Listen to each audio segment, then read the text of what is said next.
Then, on the night of February 10, 1964, disaster. Off Jervis Bay, two major fleet units, Melbourne and Voyager, according to reports, had somehow become involved in a horrendous, high-speed, nighttime collision, killing 82. To an appalled RAN and nation, a shocking, haunting blow. Vision of the damage to the 22,000-ton carrier gives some indication as to the sheer violence and intensity of the impact.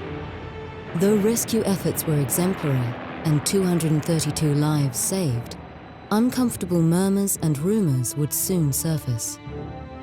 How could the Royal Australian Navy, our shining RAN, allow such a thing to happen?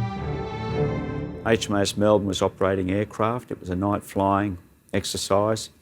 HMAS Voyager, a daring class destroyer, been in service for about 6 years, was assigned plane guard duty. They'd been doing this workups for the previous week and all had gone pretty well. This was another night in Voyager. It was another night at sea. The facts, as commonly accepted, are as follows. The evening of February 10, 1964, would find HMAS Melbourne and HMAS Voyager in company, approximately 20 nautical miles southeast of Jervis Bay, conducting high-tempo night landing evolutions with gannets and sea venoms out of Nas Nara.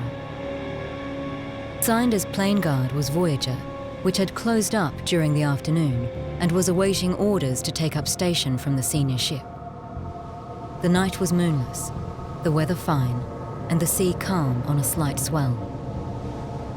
At around 8:30 p.m, Melbourne's commanding officer, Captain John Robertson, would signal a flying course of 020 at 22 knots. For Voyager, presently forward and starboard of the carrier, this would mean repositioning to port and astern. To do so, the safest and most logical method would involve a turn to starboard and then a long progressive arc around the back of the carrier to take up station. Voyager would commence to do exactly that. But then, for reasons unexplained to this day, the unthinkable. As though confused and disoriented in the darkness, the destroyer would inexplicably reverse course, come about, and proceed directly into the path of the oncoming giant. And at 8:56 p.m, the two ships were in collision. Heeled over, Voyager was pushed laterally for a few seconds before the immense forces broke her in two. Independent inquiries of the highest order would follow, numerous, exhausting, and largely inconclusive.